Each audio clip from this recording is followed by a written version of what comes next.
મહેસાણાનો નસબંધી કાંડ મોટો ખુલાસો આ મામલે થયો છે। નસબંધીનો ટાર્ગેટ નથી અપાતો તેવો દાવો ખોટો સાબિત થયો છે। જી હા, ટાર્ગેટ પૂરો ન થાય તો નોટિસ અપાતી હોવાનો ખુલાસો થયો છે। ટીવી સ્ક્રીન પર આ લેટર, આ પત્ર તમે જોઈ રહ્યા છો, આ પરિપત્ર એ નોટિસ છે। નસબંધી કાંડમાં અગાઉ આપવામાં આવેલી નોટિસ સામે આવી છે। જે સેન્ટરમાં એક પણ નસબંધી ન થઈ હોય તેને નોટિસ ફટકારવામાં આવતી। કડી તાલુકાના પ્રાથમિક આરોગ્ય કેન્દ્રોને નોટિસ આપવામાં આવતી। ડાંગરવા, ઝુલાસણ, મેડા, આદરજ અને કરણનગરને નોટિસ આપવામાં આવી છે। નસબંધી કાંડ થયો તે પહેલા 24મી ઓક્ટોબરે અપાયેલી નોટિસ હાલ તો સોશિયલ મીડિયામાં વાયરલ થઈ રહી છે, જેમાં એક પણ નસબંધી ન થતા કામગીરીને ગંભીર ગણાવાઈ છે। કચેરીએ શિક્ષાત્મક કાર્યવાહીની ચીમકી પણ આપી। કડી તાલુકા હેલ્થ ઓફિસરે આ નોટિસ આપી છે। તો આ વાયરલ લેટરથી ફરીથી એ જ સવાલ ઉઠી રહ્યો છે કે નસબંધીના ટાર્ગેટ આપવામાં આવે છે કે નહીં, કારણ કે રાજ્યના આરોગ્ય મંત્રીના દાવા પ્રમાણે આ પ્રકારનો કોઈ જ ટાર્ગેટ નથી હોતો। તો પછી આ પત્ર, આ લેટર, આ નોટિસ શું પુરવાર કરી રહ્યું છે?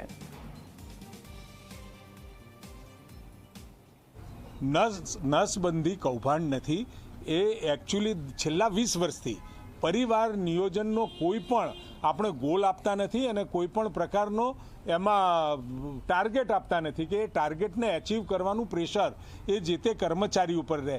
આ બિલકુલ એ વોલેન્ટિયર છે અને વોલેન્ટિયર હોવાથી અને પેશન્ટને 2000 રૂપિયા મળે છે ને જે આશાબેન હોય, FHW હોય, MPHW હોય એને 200 કે 300 રૂપિયા મળતા હોય।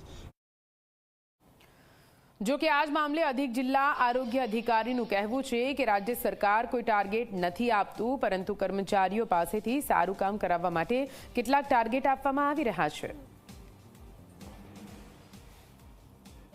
રાજ્ય સરકારે એવું કીધું છે કે this is a target free approach program, TFA અમે મેડિકલની ભાષામાં એને કહીએ, target free approach, community need assessment. કર્મચારી કઈ છે ટાર્ગેટ આપવામાં આવતો હોય છે।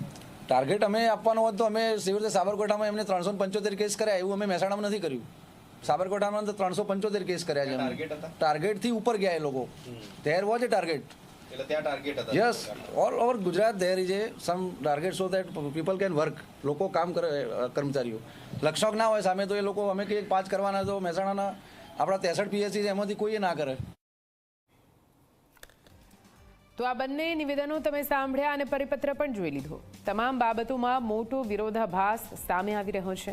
એક તરફ કહેવામાં આવી રહ્યું છે કે નસબંધીનો કોઈ ટાર્ગેટ નથી આપવામાં આવી રહ્યો અને બીજી તરફ ટાર્ગેટ એચીવ કરવા માટે આડકતરી રીતે દબાણ કરવામાં આવી રહ્યું છે।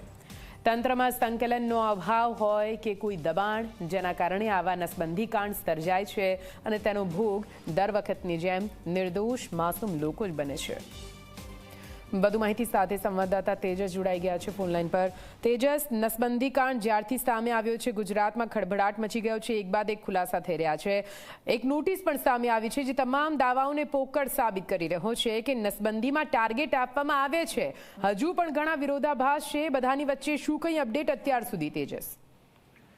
બિલકુલ દીદી, કહી શકાય કે જ્યારે સમગ્ર મામલે જ્યારે નસબંધી કાંડ બહાર આવતા સમગ્ર મામલે જિલ્લા આરોગ્ય અધિકારી, જિલ્લા આરોગ્ય અધિકારી સાથે વાત કરતા તેમને ટાર્ગેટની તમામ વાત જે છે તે નકારી હતી। ત્યારબાદ કહી શકાય કે એક વધુ મોટો ખુલાસો ઝી 24 કલાક ઉપર હાલમાં આપ જોઈ શકો છો, જે પ્રકારે નોટિસની કોપી હાલમાં સામે આવી છે, જે પ્રકારે કોઈ શૂન્ય કામગીરી નસબંધીને લઈને કરવામાં આવતા તેને નોટિસો ફટકારવામાં આવી છે તે પ્રકારની વાત સામે આવી છે। જેમાં મુખ્ય વાત કરીએ તો ડાંગરવા, ઝુલાસણ, મેડા, આદરજ અને કરણનગરમાં જે છે ત્યાં નોટિસો અપાવી તે પ્રકારની વાત હાલમાં તો સામે આવી છે। ટાર્ગેટ આપવામાં આવતો અને બળજબરી કહી શકાય કે ટાર્ગેટ પૂરો નથી કરવામાં આવતો તે પ્રકારની વાત પોકળ હાલમાં સાબિત થતી જોવા મળી રહી છે।